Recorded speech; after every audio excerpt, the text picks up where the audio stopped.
Hey guys, so welcome to yet another behind the screen. I am so happy that our house is almost finished being unpacked and I feel like we're getting back to a normal routine just in time for new things to happen. So today on Behind the Screen, I want to talk about incorporating new content, new official content into your own stories. So the reason this topic came up is because for some of us lucky folks out there, we already have Mordenkainen's Tome of Foes. It's pretty exciting. I haven't had a really good chance to sit and look at it, but I've been watching the videos that they've done on D&D Beyond. And this was the very first time I decided, like I have all this experience. This was the very first time I decided to not purchase a physical copy and instead rely exclusively on D&D Beyond. I purchased the Legendary bundle, so I get discounts when I purchase new digital content. So I decided, okay, I'll try it. I'll see if it works for me. So what do I think? The new book is great. I really love how much thought process and depth they put into exploring some of these bigger storylines and story arcs that really start to expand the universe and flesh it out within the realm of 5th edition. I know these are all topics that have been covered before in previous editions, but anytime there's a new edition, you have to sort of rework things to really make it fit into the new world that you're building.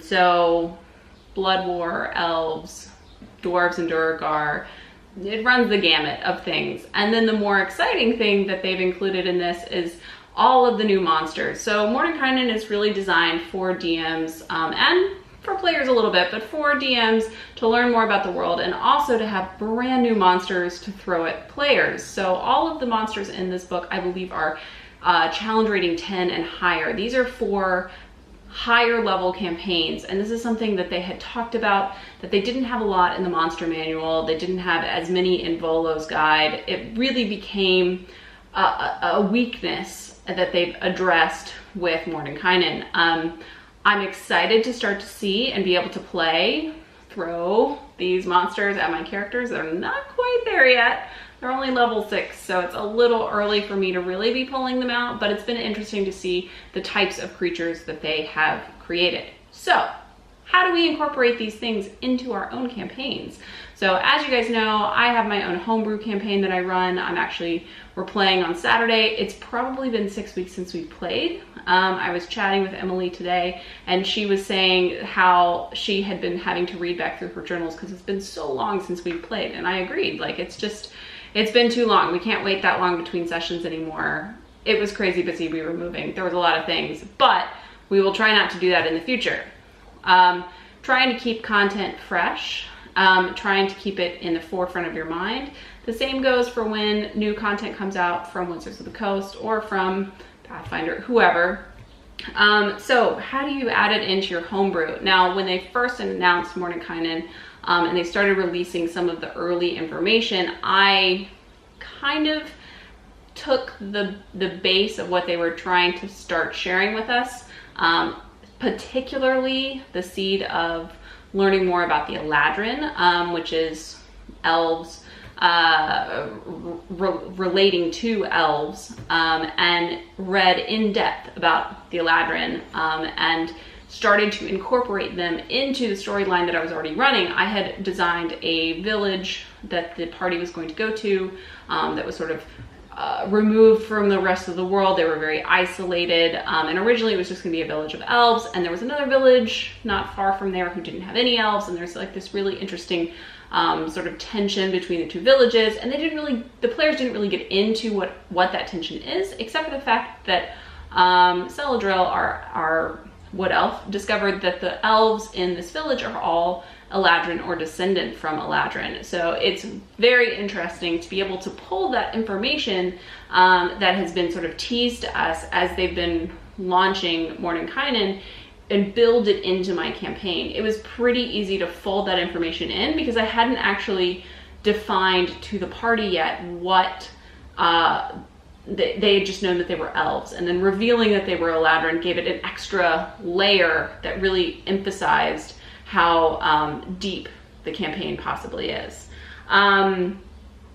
The other thing that you can do to incorporate, if you aren't currently building forward, you can also build back. Best word in the world, retcon. You have every right to retcon anything that you want. You can say, nope, oh, nope, nope, time out, time out. You can Zach Morris it and say, nope, this is actually what's going on. This is actually what's happening. This is actually the state of the world around us, especially when you're running your own homebrew. You can do it anytime, even if you're running a campaign, but like a pre-made campaign, but you definitely can if it's a homebrew and you're coming up with it yourself. It is so easy to retcon. Now, when your players want to retcon things, that's when you, as the DM, need to sit and think about it and decide, does it make sense in the scenario to let them do this? I have erred on the side of letting my players do just that. It makes it more fun for them. They haven't asked for anything that would break the game, per se. So Will, who plays Nerdaya, is a tiefling monk. He has, when Xanathars came out, he asked me very politely if he could do Way of the Kinsey instead of whatever it was that he was originally planning on taking. And we had just leveled up to 3 or 4 at that point, so it was still early enough that I said, okay, let's roll that back. You can definitely retcon that you want to take Kinsey weapons as your thing, and it's been really fun to be able to incorporate something that he didn't even know about when he first created the character. And that's just Will for you. He likes knowing all of these things and making educated choices. Same with Mordenkainen. I got a text this weekend saying, actually, you know, it would be really great if I could go in, and I even have to look down because I don't really even know what it is because I need more time to read, a Glacia tiefling, which has specific characteristics that will have to be built in, and we need to see if it's going to really affect anything. He gets a few different spells and cantrips. So yeah, Will's allowed to do that, but he talked to me about it first, and he asked if it was okay, and we talked through the ramifications, and while there's still potentially a little tweaking that will be done, we can always retcon it.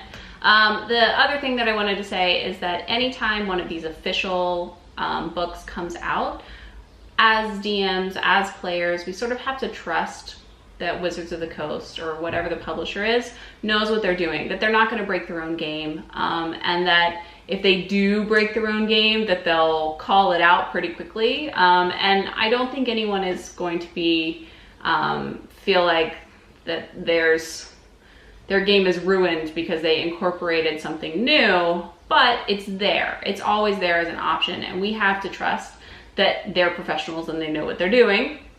I mean, I would love to do that. That would be amazing. I want to be the person who comes up with this stuff. But all of that being said, they know what they're doing, and we should trust them to do their jobs so that we can have fun and do our jobs, which is playing D&D. The other thing is that all of these books, when they come out, whether it's a new guide like Mordenkainen or Xanathar's, or it's an adventure like Tomb of Annihilation, these are supplements and adventures. This is not a new edition, okay? This is something that is designed to be added on to the framework that has already been built with 5th edition, specifically. I mean, insert edition name here and supplement for that edition there.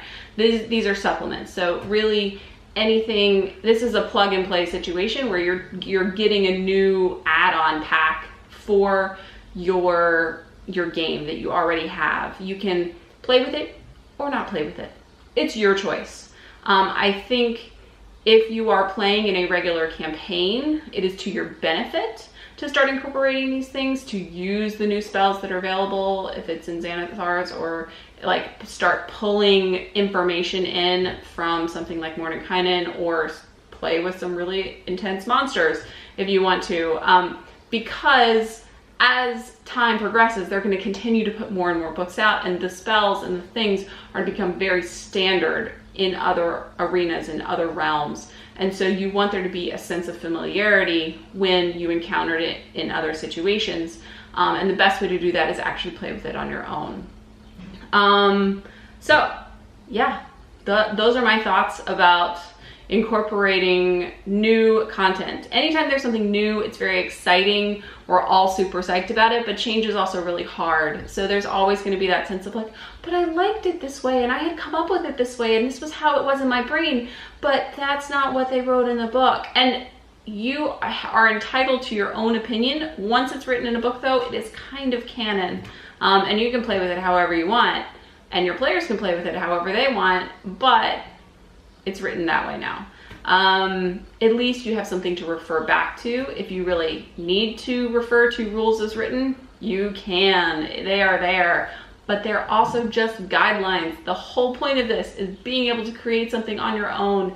The rules are just there to help give you a direction to go in. And with Mordenkainen, we have an opportunity for some new backstories, some new races, some new playable things, monsters that help guide us, continue us down the road to even higher levels of D&D, especially as more and more people start to play and they progress through campaigns that actually get to these higher levels. It used to be that those things didn't happen, and now there's a need for creatures that are above a CR 10 because it's people are playing, people are doing it, and it's a great problem for wizards to have. And so it's pretty exciting. The other thing that's coming up, which I won't really get into right now, but coming up next weekend, June 1st through 3rd, it is, oh God, what is it called? I wrote it down because it's some D&D is the hashtag, but it's Stream of Many Eyes, that's what it is,